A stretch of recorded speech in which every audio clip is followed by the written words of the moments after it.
Hi, this is Yadi Caro, and welcome to another episode of the Hardcore Soft Skills Podcast. In each episode, you will learn the critical skills to succeed with your team in your career. And today is episode 200. Thank you for being an avid listener. Just like you, there are listeners in about 50 countries, and this has been an amazing learning journey for me to speak with experts, to share my own experience coaching and working with multiple teams in the military, corporate, not for profit organizations, with students, and people like you who know the value of these so called soft skills. And as you know, I consider hardcore because you need to be committed to learn, as these are so hard to master. Since I started my podcast over 5 years ago, I have learned a lot and I want to ensure I share as much as possible with you. And this is why I wrote the book, Hardcore Soft Skills, A Guide to Work with Humans. In this book, I put together the framework I have used with multiple teams to help you and your organization know how to learn and apply these so called soft skills. And think of this book as a roadmap towards the mastery of these skills. So today in this interview, I'm going to share an interview I had with the Vibrant Culture podcast with Nicole Greer. And we go in depth into the contents of the book. I figured this is a perfect way to close this season as we take a little break this summer as I continue focusing on my book tour, workshops, and speaking engagements. I invite you to connect with me via LinkedIn as I share content there almost daily. And also to go to my new website, hardcoresoftskills.com, to sign up to my newsletter as I will continue sharing resources weekly. And you can see our new offerings for you and your team so you can set your team for success. And now, let's listen. Welcome, everybody, to the Build a Vibrant Culture podcast. My name is Nicole Greer, and they call me the Vibrant Coach. And today I have another amazing Vibrant guest. Wait till you meet her. Her name is Yadi. So let me introduce you to you. I'm going to tell you a little bit about her. She's an organizational psychology practitioner. She's no joke, people. And she has been working with teams of developers and engineers for over 15 years with U.S. military organizations as well. She is enthusiastic, which, we're the same animals there.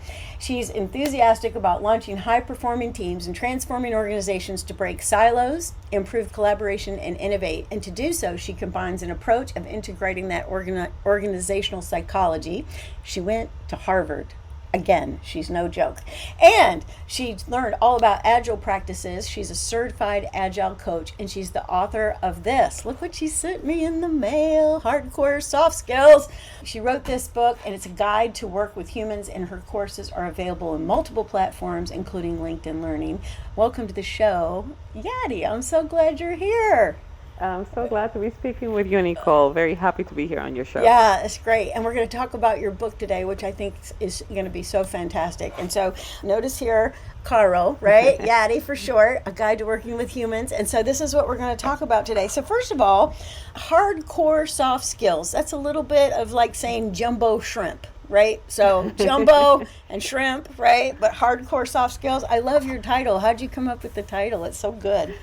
Well, thank you. And so it's the concept overall is the fact that once you realize how the soft skills are not necessarily so soft because they're very difficult to learn, they're difficult to master. Like when you want to have conversations in the middle of conflict, you realize like, oh yeah, it's quite difficult, or good communication, good clear communication, or negotiating, prioritizing, managing the time. Those are certainly things that we can learn.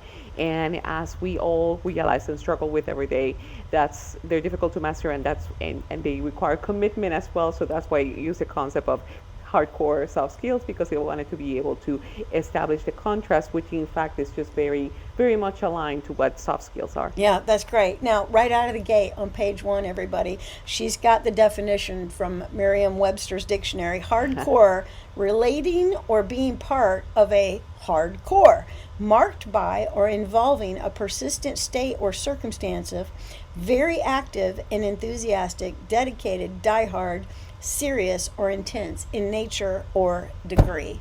Oh, I love that you pulled that right in there. Okay, so soft skills aren't easy, right? We've got to really work on getting these things done. Okay, now in the book you break it down. There's four parts in the book. The first part is about connecting, right? And so, what do we need to connect with in order to have great soft skills? Talk about that a bit. Yeah, so the way I divided the book was in a way of when I used to launching teams or coaching teams or relaunching teams that have been having trouble, which is the aspect that it's kind of like a phase. So we need to connect first, communicate, collaborate, and create and correct. And they kind of all go together, but as I realized when working with teams or managing teams myself as well, is that without that connection, without really connecting with ourselves, and with the people that we work with, which means establishing understanding of what inspires us, what are our strengths, what motivates us.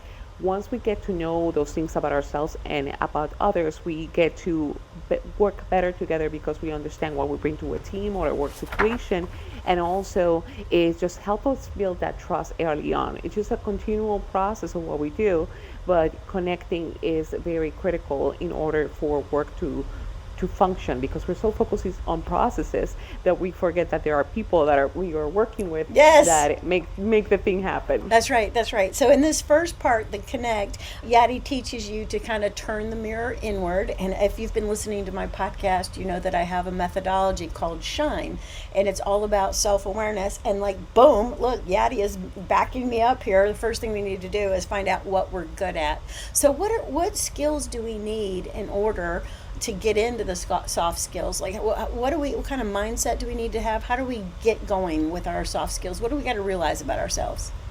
So definitely that growth mindset that we need to have in terms of understanding that these are things that we can cultivate so that things that are not really we are born with that perhaps yes, for example, we can be great communicators, we can be great negotiators, just great with people overall, and then we assume that we can stay on that state for the rest of our lives and not change anything and we just go through life, being great communicators.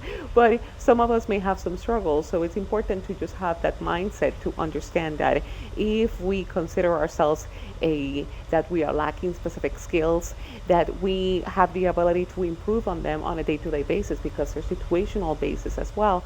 So it requires that we have a humility in terms of understanding what do we lack and what are our strengths as well, and understanding that go in with a mindset of I'm going to learn. I may not be great at these things, but hey, if I apply a tool or technique today, I could become a little bit better. Yeah. Okay. Yep. So this growth mindset. And so if you are not familiar, there's another author that I bet Yadi is familiar with her work. Her name is Carol Dweck. Everybody write that down, Dweck.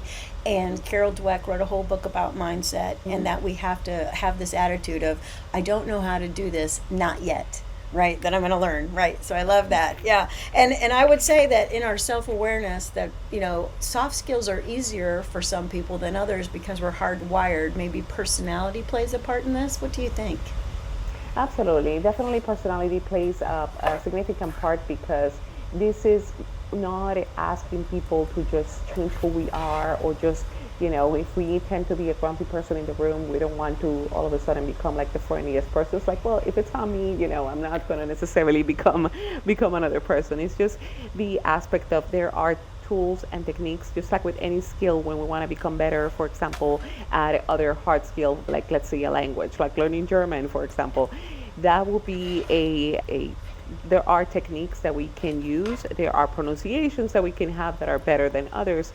So it's just a matter of having that willingness to understand that what can I apply to my current personality, what are my preferences, and get out of our comfort zones a little bit, but at the same time understand that we need to be true to ourselves. So we need to apply certain tools and techniques to become better at emotion management, which is other skill, or how do I manage my time more effectively. So there are multiple techniques, as you know, out there for even self-awareness of how do we practice that particular skill of becoming self-aware. So it's what we apply, what we feel comfortable with, and at the same time remain true to ourselves on that. Okay, fantastic. Yeah, and if you go in her book, again, the book that she has written is Hardcore Soft Skills, A Guide to Work with Humans.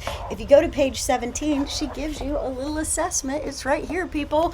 And so you can take the assessment, and she talks about the fact that we need to be adaptable, great at listening in our communication, great at speaking in our communication, great at storytelling, writing, confidence, conflict resolution, creativity, curiosity, diversity, awareness. I can't read them all to you, there's too many. So she's got a whole list of the soft skills that you can work on. So when you think of soft skills and you're like, well, what are they? There's an entire list between page 17 and page 22 that we can get our heads wrapped around. And you really invite people to kind of take a look at, here's where I am and this is where I want to be. So I love the current and future self review, which is another actionable thing. You want to talk about that one a little bit, the current and future self review? Yeah. So those are, I know there are other authors out there that talk about that particular concept, and I wanted to include that there because it's important to first understand where we are, and the assessment that I have there is simply to help people kind of do. There are, of course, many self-assessments out there that are Sure. more in depth, or even if you want to count your horoscope as one, that's fine as well. But in terms of, But I wouldn't if I were I you. mean, They're just making that stuff up. and absolutely. But in terms of at least having that consciousness of like, okay, what am I as a person in terms of what skills do I need to improve? And I invite people to also allow others to evaluate you in terms of of letting you know about the Yes. skills that they see in you, because you may think of something that it's obvious, like, yeah, of course everybody should be able to explain complex things. And they're like, no, that is actually a pretty good skill to have. So, and 100%. you're great at it. So that it's important to point that out. And when it comes to our future selves, we have to imagine in terms of what a person that, as myself, in 5 years, what do I see myself doing, or what type of person do I really want to be? And that type of person that, for example, that goes in a room and speaks to a bunch of people very comfortably. Well, if I want to be in that role, then I need to be able to practice specific skills that I see on that person in that role. Like, for example, I need to become a better communicator. I need to be able to engage people and be better at storytelling. So there are many different things that we can describe as our future self and kind of map our way back to define, okay, if this is a person that I want to be, then how do I go ahead and develop these skills that I need to become that particular person? Yeah, that's so good. Okay, all right. So that's the first thing in Connect is our self awareness. Now, here's a great chapter in the book, everybody. I love this title: How to Give a Darn About Others. All right. So, Yadi, I'm in so many meetings, and I'm in a lot of coaching sessions with people, and people will just flat out say, "Well, I don't care about that," or "I don't care about what he thinks," and it's like, you have to care. Yeah, Yes. so will you talk a little bit about empathy and why it's really important at work? Yeah, so caring about others, because at times we tend to default to the thought of, hey, this person is not doing the work because they're just lazy. Like everybody else is lazy, and Right. and we don't want to, and I feel in that assumption as well. Like, why they haven't do their job? Like, what's going on? Right. So it's very important if we continue with that mindset of, for example, let's think about the work that we're doing, and I would just want to get the work done, and I'm at work. I'm not here to make friends or anything along those lines. Yeah. But we do have to care about the other people, not just because, ethically we have to, but also because we have to understand what are their motivations. Perhaps there's something going on in their homes. Perhaps there's some difficulty that they're having. And as humans, we kind of tend to have a soft spot for those things. Now, let's imagine that you really don't care what's going on in their homes or anything like that. Even if that's the case, we still have to understand the other person motivations. Like, for example, if there's a user that we want to serve our products to, then we have to really get in their shoes to understand what is it they really want. They're telling you something that they want about a product, but perhaps it's something else. So we have to put ourselves in the shoes, which is an exercise that I describe in the book, to spend a day in the life of the person. What are their pain points? What are the things that we want to accomplish as a user? And that at the end will help us develop something better. So we do need to care about the other person, not just because it's human like to do so, but also because it will allow us to have a better product or better outcomes for the things that we're doing. That's exactly right. And I love what she said. She says we've got to put ourselves in the other person's shoes. That's probably the best definition of empathy, is to put yourself in somebody else's shoes, right? And so again, none of your skills that you try to develop won't matter if you're not connected to the person, right? So you've got lots of little things in there that I love: the highs and lows exercise, a day in the life exercise, the coffee check-in. So lots of great things there. Okay, now let's talk about the third thing in Connect. We have self-assessment, then we need to be empathetic, to put ourselves in other people's shoes, and then we have to do this thing where we have to network, right? Like we actually have to have a posse, everybody, of people that can help us do what we need to do. You've got a great quote in here. It says, one of the major problems that I see is that people don't dig the well. Like I always say, dig the well before you get thirsty, which means build relationships before you need them. So there are some things going on at work. Maybe we might call it, as you say in the book, office politics. So you got to have some people that's got your back. Yes? Absolutely. And that actual quote, even though it was mentioned to me by a podcaster, Jordan Harbinger, but he also mentioned that he got it from somebody else. I'm trying to remember whose the name it was. But it means that in this world, basically, we need to have relationships in order to live have a better life, just overall, because that's proven by research that relationships is what Absolutely. prevents depression, anxiety, and all these other health issues. And at work specifically, we need to be able to have those relationships first, even before outside of our industry, to get a job. So it has been proven over and over that sending your resume somewhere is just not enough to get a job. You usually get jobs through the network that they have, through the people we meet, that the person who knows, there's somebody who knows somebody, and that's the way that we build those connections. But also when it comes to in a work environment, doing the work, we tend to focus a lot only on the people that surround us, that are part of our team, without realizing that every work that we do is dependent on another team or another section of the organization that we not necessarily interact with on a day-to-day basis. Working on an office, for example, we may see people in another office that we have no clue what they're doing, and then we realize that those persons were critical to get the project done. So that's why we need to make deliberate efforts to go ahead and meet the persons that are out there working in our vicinity, or just find mindsets that are alike, or find people that we can learn from, because that can make our work experience so much better. Yeah, and so that just made me think of a story, and one of the things that I've brought forward in the work that I do, helping people create orientation and onboarding programs.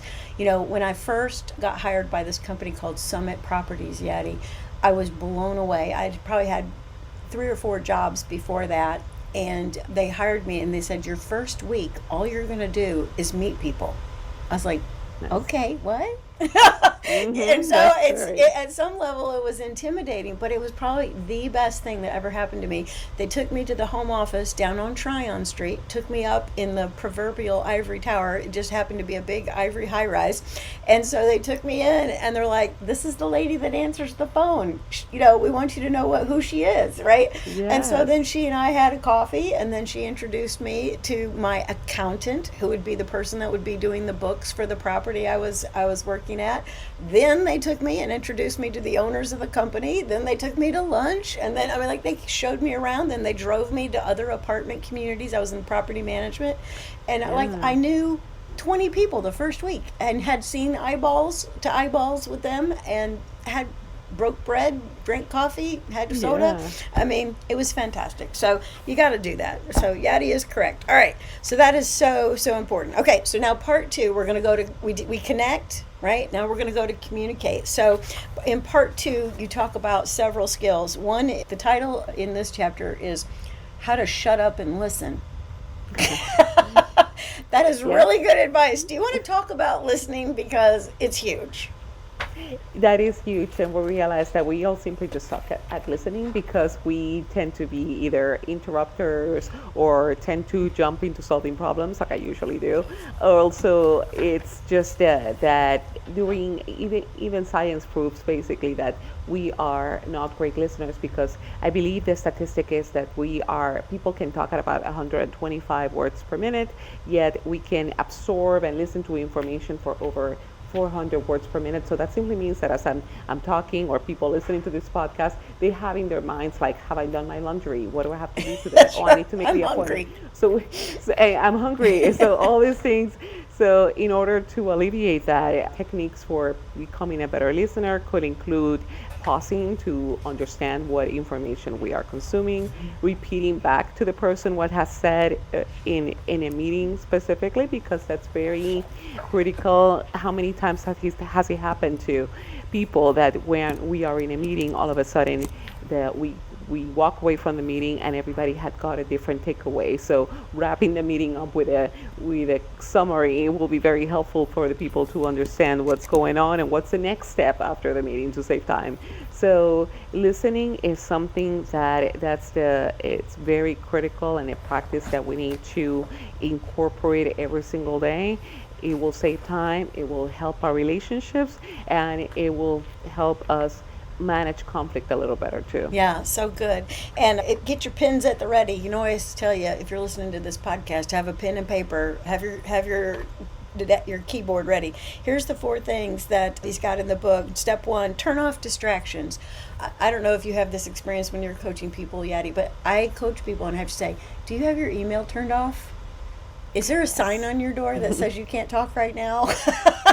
You know, I mean, like, really simple things are so essential. The other day I was coaching a young man, and his leader who hired me to coach him interrupted the coaching session. Insisted. Okay. And I'm like, what is happening right now? And then, pay attention to what's not said. That means reading between the lines, everybody. Listen like a therapist, ask open-ended questions, and do not fear interruption. So you said don't be interrupted, but what do you mean? This is a good one. What do you mean about a strategic interruption? Yeah, so there are times, as we may have had, that there are either a coworker or a person that just comes into our desk and then they come in and talk and you're trying to do work and they just, basically continue talking. They're very engaged. They won't shut up. So and when it comes to the strategic interruption should be if you hear that the person, it's not urgent, that they're not necessarily trying to, tell you something, like if it's a personal story that they're sharing with you, you might want to listen and listen in and lean in and listening. But if it's just a matter of making small talk and you really have to work, you just have to kind of wrap it up like, hey, pardon the interruption. Can we go ahead? And I heard this part of what you said. Let's revisit next time. Let's schedule some time to talk about it. To talk about this, I really need to get back to this particular work that I'm doing. But giving them a hint that you are listening to them, like, hey, oh, that sounds interesting, that part. I want to hear about what your cat did today. But let's go ahead and wrap it up, or let's go ahead and talk about it. I'll go over to your desk in a little bit once I finish this piece of work that I'm doing. So kind of using those indications that you're listening to the person, but also keeping that conversation focused too. That's right. That's so good. And then she's got other techniques in here. Do a storytelling challenge with your team. Come up with some 1-minute topics. And then here's an oldie but a goodie. Is another exercise to practice with your team or individually is the elevator pitch. I mean, I haven't heard that in a while. Like, that's an oldie but a goodie. That's really nice. Okay, now, this thing of listening, and then you've got to do that. But now we also want to convince without feeling sleazy. Talk about that. I love the titles of your chapters. And this is about influence and persuasion skills. So talk a little bit about persuasion, why you need to have this. First of all, why do I need to persuade people? Yeah, so persuasion, when we hear about it, we presume that that there's something inherently evil about, like, I'm going to persuade you to do this thing that could be illegal. Force you with my mind. Yeah. Yeah. So persuasion is about inviting other people to do something that you wish they could be doing, but kind of basically get buying on an initiative. For example, if you're in a team and you think about a great solution that you want to accomplish with a specific application that you're developing, you might want to go ahead and first listen to the team and say, hey, what's a concern that you have with this idea that I was presenting earlier? I want to hear what you have to say, and then think about incorporating their ideas to your idea too. So you are, at the same time that you're listening, you're also persuading them, which is inviting them again to do what you want them to be doing, but that will end up benefiting everybody. The outcome, the key there is that when you persuade, there's benefit for everyone. It's not just like to gain your advantage that you'll end up getting all the advantage for that particular initiative. Is that everybody can benefit, and the intent is that you convince them in a way that everybody has the buy-in at the end because they also see the benefit themselves. Okay, fantastic. Yeah, and you've got, 6 steps in here to persuade. So I love the fact that this book, y'all, it is highly applicable. It's a workbook, really. It's not a read, it's a workbook, okay? So the Guide to Working with Humans, Yadi Caro, hardcore soft skills. I love it. Okay, all right, now this one is huge. So again, now we connected, now we're communicating. We're in the second part of her model, writing skills. Like, this is huge. Yes. Stringing those old sentences together. Talk a little bit about why writing is a huge hardcore soft skill.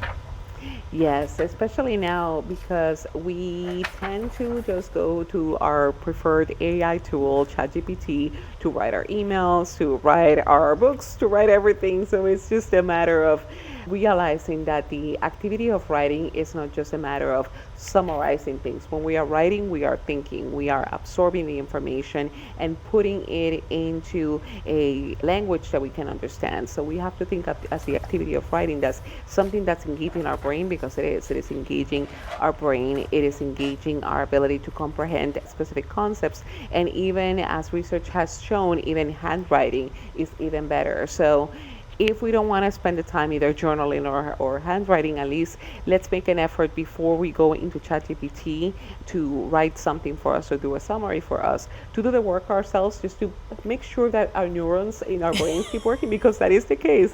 It's not is that over reliance on ChatGPT kind of, it doesn't promote that brain activity that helps us develop critical thinking. So this is why it's so important to practice this skill, even though, of course, we will save time using ChatGPT and others, but this is an exercise into comprehending complex things. That's right, that's right. And here's the thing, if you go and look at any ChatGPT get started advice, it says the better the things you put into ChatGPT, the better you will get out of ChatGPT. So so there is this thing called prompting, and so the better prompts that you do with your own brain will help Chat help you. Okay, so I love that. So good AI connection there. Okay, now probably the biggest problem in corporate America is misunderstandings. And you have a whole chapter dedicated to how to prevent misunderstandings. And in there, you have lots of great exercises, but one is like there's a whole list of questions. Who is your audience? Is this urgent? Is it directive? Is this complicated? Does there need to be a written record about this? So will you kind of talk about preventing misunderstandings? That's huge. Yeah, so there are many ways that we could prevent misunderstanding and many skills that we need to develop in order to prevent that. Of course, it's not 100%, there are always going to be misunderstandings at work. But one of the key things that I found is that a lot of the times is the method that we're using for communication. Right. So especially now with in remote teams, like I have a team of project managers and we're all remote. And when it comes to things that are urgent, I may go ahead and just send either a quick chat or give people a call. When it comes to discussing a complex project, maybe chat may not be the best way to do so, or even addressing conflict. When you see that a particular text is getting like 3 lines or longer, it's time to just pick up the phone. And the phone is a huge thing, because you get so much more information on a telephone call. Yeah. So part of that chapter is to explain that first step, aside from how do we communicate, how we listen, is first establish the rules of how we're going to communicate as a team or as an organization. For leaders specifically, that if they want to communicate about things to their company, they may do it in an email, but at the same time, people may not understand and may not give you feedback. So when is the time to just do an all hands where you take questions and answers? So it's just, the method is so very important, and we tend to forget about that and assume that everybody else prefers our method of communication. So it's important to talk about that up front and define those rules of how we're going to communicate. I absolutely love it. Okay, fantastic. All right, and then the last part in here is all about motivating people, collaborating, and creating. And so I wanted to talk a little bit about not reinventing the wheel. Okay, so sometimes there's already a solution. We don't have to sit in here and dream up something. So I think people concentrating on this hardcore soft skill That's is it. problem solving and problem finding skills. That one is huge. Will you talk a little bit about that?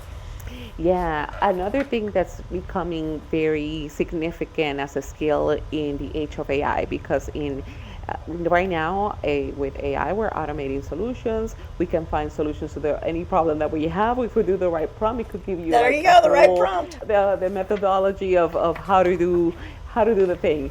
So that's why problem finding, like what is the problem that we're trying to solve, that goes back to the connection first, especially when it comes to customer, connecting with them, building empathy. Are they in in their shoes? Building listening to understand what is really the problem that we're trying to solve here, and defining that as a team. Because in the world that I'm in technology, we're in love with solutions. We go into a meeting and just present like, look at this amazing solution. Now it's solutions finding a problem, and we don't really tend to resolve the issue that the people are having. So taking a step back to define what is the true problem that we're trying to solve, then we can go ahead and to use the tools that we have available, like AI, to to come up with even better solutions that we were thinking about. So that's why problem finding is important. That's right. That's right. And there's this thing. They use it in Six Sigma, and it's called the 5 Whys. Everybody, and so if you will just go to ChatGPT and like don't go 5 Whys deep, it will help you think it through. But do it yourself first. I love what Yadi's saying about use your brain, people. Use your brain. Yeah. See what you come up with, because again, the better things you put into chat, the better. Okay, now I'm going to skip ahead all the way to 3.7 in the book, because everybody's going to love this title too. How to create meetings that suck less. So everybody, lean in, everybody. Get your pen at the ready. All right. So Steve Rogelberg, you have a quote. It says, meetings can be a place for gain, not drain. I agree with him. All right. Tell us how to make our meetings better. Yeah, so and Steve Gilbert, who's actually a organizational psychology that is, he has written books, whole books about just meeting planning and meeting agenda, and he says he doesn't even love meetings that much. So it's like he's trying so to fix a problem so he can get out of these bad meetings, right? Exactly. So when it comes to meetings, that like I enjoy good meetings. Where meetings that you walk away, I'm like, yeah, that was good, and everybody comes refreshed with ideas. So this is easy practice or easy techniques that we can implement like tomorrow when it comes to a meeting. Like if you're planning a meeting, instead of just putting the same agenda each time, ask questions in the form of instead of the agenda, just ask questions, and by the end of the meeting, you know that you will walk away answering a question, not just like everybody just giving their status, like going around and people are just listening for their name to tune into the meeting because they're multitasking most likely if they're in a remote environment. So techniques like that, like the agenda, or making them shorter or smaller. Like he have done some research on that, and he mentioned that it was about 7 people in a meeting. It depends, of course, but the more people you have in a meeting, it just the collaboration is not there. So I provide some advice there of things that if we implement like this week, you will see the change immediately, and it just wastes. We spend so much time, and that wastes companies so much in productivity because we spend our days in meetings that a lot of the times are not productive. Oh, and I talk to people, and like I'm trying to schedule time with them, and they're like back to back to back to back. I'm like, when do you do the work? Yeah. When do you do the work? Yeah. So I don't know. I don't know what all these meetings are about. They could be that simple phone call that you and I were just talking about, instead of having Yeah. everybody in a meeting. Okay. Now I love this one, especially for those out there who are prone to picking up the pieces after people, who are people pleasers, that are trying to make everybody happy. If that perked up your ears right there, if that's you in this chapter, how to say no without feeling guilty. Yeah. So Yeah. you got to know your yes and you got to know your no, don't you? Yes, and that's especially critical for women because we tend to want to be cooperative and help get things done, and we're Yes. like, yeah, sure, I'll do it. Right. And We're all everybody's mother or sister. exactly. Yeah. Exactly, that's true, and it is important to recognize that that's the reason why sometimes we may not get to either promoted because we may not have time for the things that are really truly important. So is that having that criteria of what's important at work in terms of when you walk each day, like what are your priorities, and if it doesn't fit that the priority that you have established or that the team has established, then you should be able to easily say no. That's important to have a framework first and then define, okay, is this activity that they're asking me to do, is it going to deviate from the things that are really important and everybody knows they're really important? Then it becomes a little bit easier to manage those no's and just recognize that we're not telling them, no, I'm never going to help you. So say like, hey, maybe I could just drive you to another resource because I've connected already with other folks that could help you, or I could show you how to do the thing to empower you to do it by yourself next time and just not rely on me. So I provide some techniques there that can make it easier for people to just it's a matter of focusing on the right thing. Yeah, fantastic. Okay. All right. And, I think that the thing about the yeses or no, she's got some exercises in here and a framework, the 4 W's and 1 H framework. So the 4 W's are: who is asking you to do this? What is the request really about? Why is this request coming up? When is this needed by? And how is this possible? I just love that as a little, like, you need a sticky note, you need a laminated card on your screen that makes you ask yourself these questions. Yeah, because for example, if it's a CEO asking you to do something and you're like, no, I'm protecting my space and saying no, and like, no, that's a bad move. Necessarily. Back to politics. Don't do that, people. Exactly. Yeah. Yeah, okay, so that is fantastic. I love all that. Okay, so let's go on to the last part of the book. So, let's go through her model real quick. Get your pens at the ready. First thing is connect. So, connect with yourself. What soft skills do I have? Take the assessment. You have to care about other people. Soft skills are about really, the soft in soft skills is about care. Okay, I care about the work, I care about the company, I care about the people, I care about my future, all those things. All right, and then communicate. We just y'all, we couldn't go that deep on the communicate, but she's got all these skills in here and little tools and techniques and exercises for you to do. Part 2. Now we went to collaborate and create, and now we're at correct. Okay, and so first of all, what do you mean by correct? What do you mean by correct? Yeah, so correct refers to the aspect of, now that we have taken all these activities about collaboration and communication, it's time to take the mindset of truly learning what has been going well, what is improvement. So correct includes skills such as the conflict management, which is the things that didn't go necessarily well. So there's conflict and it needs to be managed, not necessarily squashed or prevented. No, you could have good conflict. Exactly, and that's one of the things that in the book I wanted to address, because a lot of the times in the teams I've worked with, they see conflict as a bad thing, and they think that if everybody's getting along, quote unquote, that things are going well, which is not the case. So conflict management, giving and receiving feedback is part of that, because we want to be able to have good ways of giving feedback, which could be very challenging, or also it's a significant challenge for people to receive feedback as well. So it includes all those skills that pertain to how do we make this thing or this team or this project better, and how do we deal with the things that are not necessarily so pleasant as well. Yeah, that's right. That's right. And you have, from your training in Agile, you have the Agile Manifesto. At regular intervals, the team reflects on how to become more effective, then tunes and adjusts its behavior accordingly. So this is like performance management. Yeah, absolutely. And I find it quite interesting that I've worked with a lot of different agile teams, and they're called either ceremonies is what they call these events, when it comes to either you have the sprint planning or you have the sprint review. And a lot of the times the teams will get rid of a very important ceremony, which was a retrospective, because they're like, oh, everything's going well, we need it. And that's the most critical event that you could have in a team, because it invites the team to look together, to those reflect on what they have learned and need improvement on a very regular cadence, even if you think that things are going well. But then you realize that things have escalated, that this is when you need human resources to jump in, or the manager to jump in, because it's simply that people didn't took the time to address conflict, any issues face to face, and squash them right away and figure out like, okay, this is a process that we need to improve. What can we do in the next 2 weeks to improve this particular process? So it's very critical. Yet a lot of teams tend to kind of not worry about that too much unless things get really, really bad. Yeah, yeah.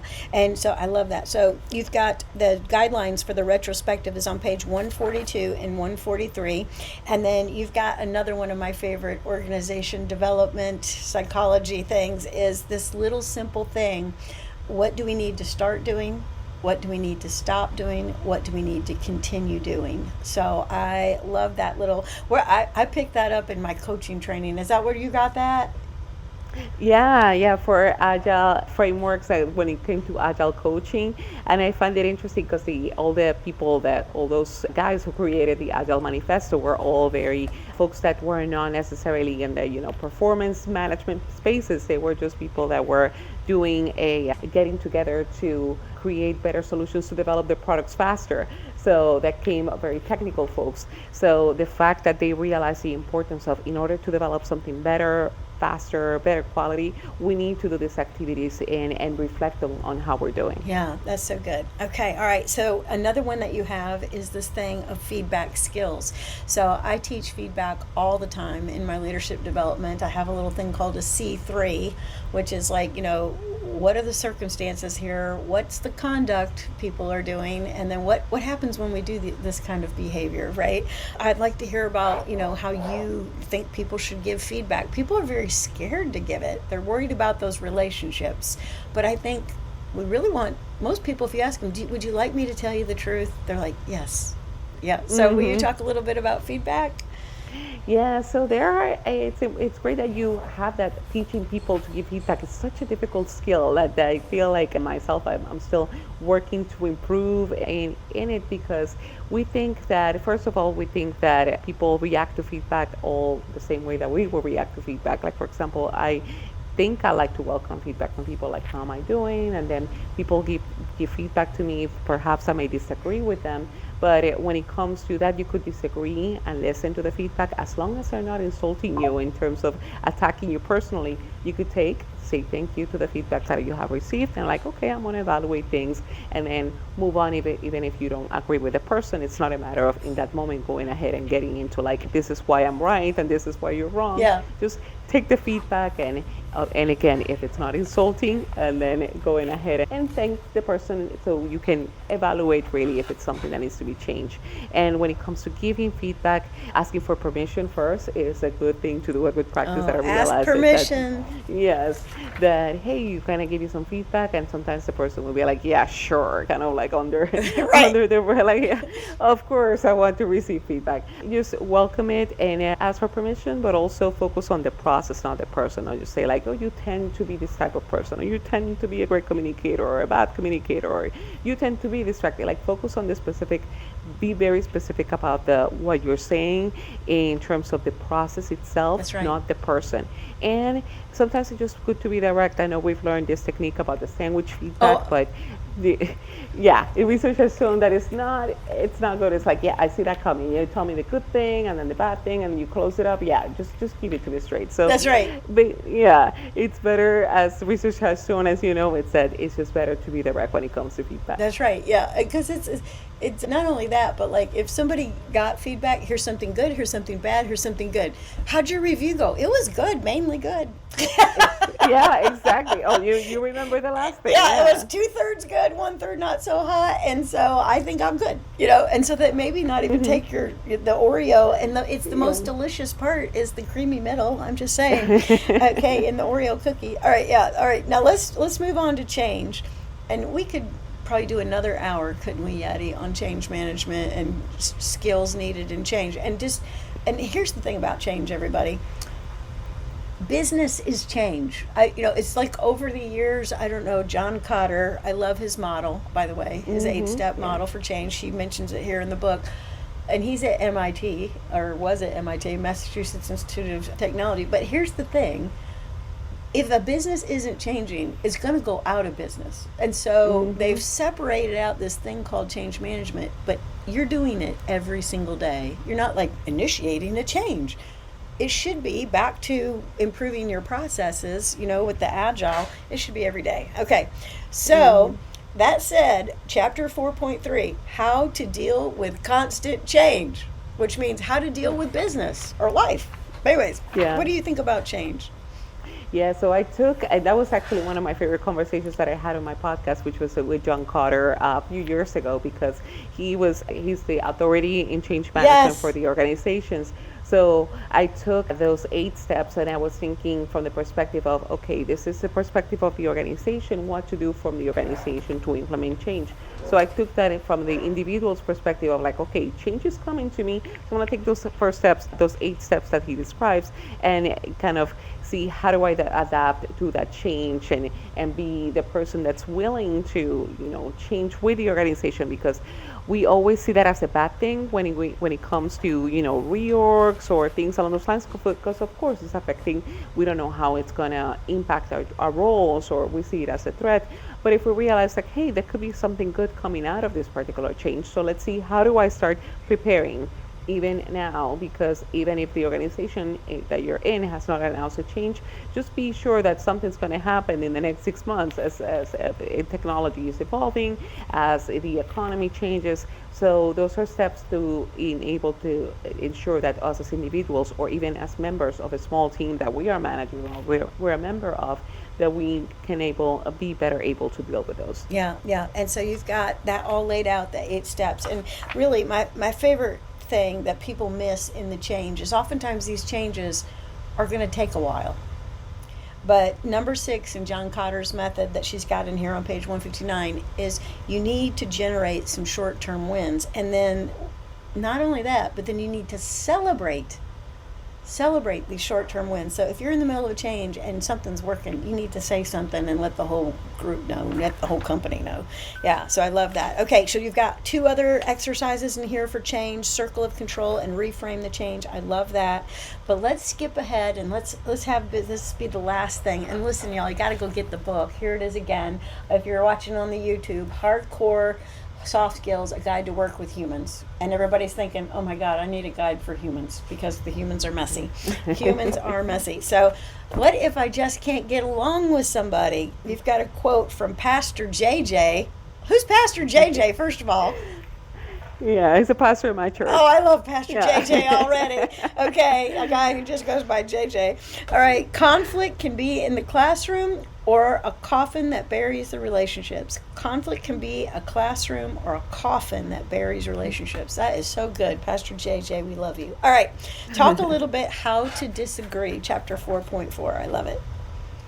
Yeah, so of course, there's always conflict that's going to happen in with any relationships or in our day-to-day work, and we need to start framing it from a perspective of like, oh, what conflict's going to happen today? What are we going to disagree on? Not conflict from the perspective of like, what is this person going to do to me today? It's more along the lines of, hopefully it is not that, and you're not part of an environment that's like that you feel that you have to watch your back constantly because somebody's out there to get you. Now, that's definitely a definition of a toxic environment. But if you are in a team and you may have different ideas on how you're going to do the work, how you're going to achieve a solution, and you think that you may have better ideas than this other person and this team, it's how to manage that. That's the part that when it comes to referring to conflict, is seeing, okay, we have different ideas. Let's figure out a place of how we're going to discuss this idea. So having a team agreement, it's an activity that I described that is very like a team important to do. contract. Exactly, Yeah. yes. And even establishing beforehand, I know at the beginning in a team we may be, it's all kumbaya, we're going to be awesome and going to work together. Conflict is going to happen. So if it comes to that, to say like, okay, if we're having conflict, how are we going to make the decision first, or who do we defer the decision to? Or if there's conflict and if it gets heated, how are we going to address that in the office so it doesn't become uncomfortable for everybody? It's like, okay, things are getting heated, guys, let's take a little break. Or just establishing a mechanism for like, okay, seems that we disagree, and let's go to to the specific closing, the innovation corner, we're going to call it, or something like that. Something that could make it more welcoming, like, hey, let's go to the innovation corner and discuss this because it seems to be disagreeing on the thing. And it's just finding ways, anticipating as a team how we're going to manage those disagreements to make sure that the ideas are heard, and that when people think of conflict, they see it's something even exciting in terms of like, hey, there's something good's going to come out of this, and we may have to make some compromises, but at the same time, we welcome that in the team. We don't squash it, because when you squash a conflict within a team and you stop hearing about other people's ideas, then it's basically that people are giving up on the work, and we don't want to have that in an organization. That's right. That's right. And we said it earlier, but there's this whole thing called productive conflict, right? So we're never going to get to the bottom of it if we don't discuss it, right? We don't have the great issues section. So I love that. Okay, so to wrap it up, all right, I know y'all are like, oh my gosh, don't let Yadi go. She has a life, people. She has to get on with her life. She has to go. But, here's her book, Hardcore Soft Skills, A Guide to Working with Those Pesky Things Called Humans, okay? And so her name is Yadi Caro, okay? So go get the book. It's got all the soft skills laid out. Do this as a lunch and learn with your team, right? Mm-hmm. So buy everybody pizza for the next 32 weeks on Fridays, or no, actually, let's have a grilled chicken salad, okay? It's summertime. Okay, and do that. All right, and now you say, here's the thing. None of this stuff works unless you are committed. Right? And on page 189, she says, as you have read this book from beginning to end, and you may have skipped parts here and there, she says, one last thing on your mind is, now I'm on to my next read, but really what you need to do is you need to commit to this work in here. So talk about commitment and making a really solid commitment to increasing your soft skills. Yeah, so this is the part where a lot of us tend to be overloaded with information. Like, I've read all the leadership books, all the podcasts, interviews, all the things. And then we think we feel that at the end we're in the same place we were at in the beginning. So the key there is just to go ahead and make a commitment. Okay, of this book, even if it's just from my book, take one or two things that you're going to start implementing with yourself and with your team in the next month. Commit to an activity that you're really going to practice, because otherwise it's just knowledge and information. So that's the part that a lot of us, again, just fail at that. How many books we have read and we feel that we haven't really made an improvement. So that's the aspect of learning as a team. I love the suggestion that you have about a lunch and learn, so we can okay, I read this book, but then we're all going to implement. That's right. We're going to start saying no to things. We're going to start saying no to each other when we need to. When we need to. If we have the priorities straight, then it becomes easier. So which things are we going to implement, and how as a team we're committed, because teams that learn together are proven by research to just be more effective teams too. So it's important to commit. Yeah, that's fantastic. Okay, and so here's your call to action, everybody. What should you do next? Well, you should first of all get the book, okay, buy Yadi's book, and then you're thinking, I probably need somebody to hold me accountable. So call Yadi, call myself, and we will be your coach. We will help you learn to do these things. We would love to hold you accountable for that and get things in place. So if somebody wanted to get a hold of you, where would they find you? What's the best way to get up with you? So certainly on LinkedIn, I'm very active. They could find me by Yadi Caro on LinkedIn, and I engage with every single person that I connect with. And also go to my website, yadicaro.com, YADICARO.com. And you'll see there all the episodes. I have 200 plus episodes of the podcast with interviews with different people, like John Carter that we talked about, people that were creators of the Agile Manifesto as well, so many others, and resources too. And I'll be happy to engage and learn from the teams, because I always also learning from the listeners and the people that I engage with of other practices they have to improve their soft skills. Okay, fantastic. And if you want to get up with Nicole Greer, here's what you do. You go to vibrantculture.com, and there is a place on there to spend 30 minutes with me to talk about what kind of things you want to do to create a more vibrant culture. Thanks, everybody, for listening. It's been another awesome show. I will see you on the LinkedIn. You'll see Yadi on the LinkedIn, and check out more episodes of the Build a Vibrant Culture podcast. Go down and give us a like and leave a love note. Us girls, we worked hard for the last hour trying to give you some good downloadables.